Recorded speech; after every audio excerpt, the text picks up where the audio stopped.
Attacks on the Safe Europe Act and myself are ramping up. There's been hit piece after hit piece in the Dutch media in this past couple of weeks, and they have now decided to brand us as a right-wing extremist initiative, and myself, of course, as a right-wing extremist. And now you might ask, what do you care? You always say that you don't care anymore about the labels, and all of that is true.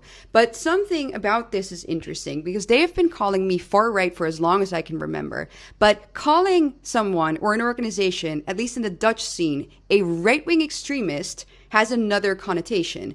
It means, or at least it meant up until 2023, that you are someone who is willing to overthrow the government, democracy, and or the rule of law with violence. And now the intelligence agencies back in 2023 sneakily changed that to also non-violent ideas that, according to them, undermine democracy. So they moved the line from bullets and bombs to opinions and thoughts.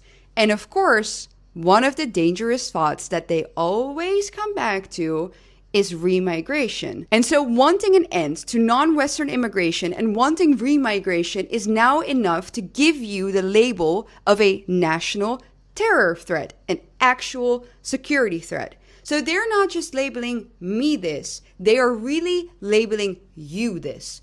All of the almost 700,000 people who have already signed the Safe Europe Act. And that's, of course, what this is about.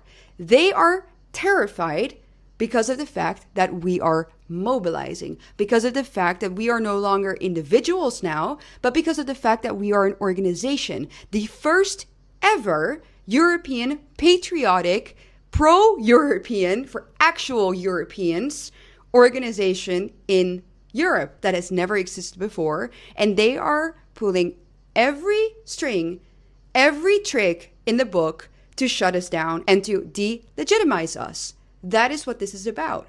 And there is no way that I can fight this by going to court and suing them for slander, because there's no chance in hell that I would, first of all, ever win that case. And there's also no chance in hell that I will sit in front of a court to prove to them that I am not a national terror threat, because I know what I am.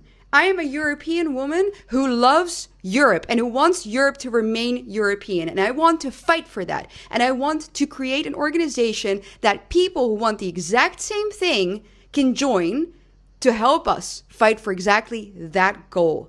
And we will continue to do that no matter what these journalists, they're not real journalists, of course, what they say or write about us in the media.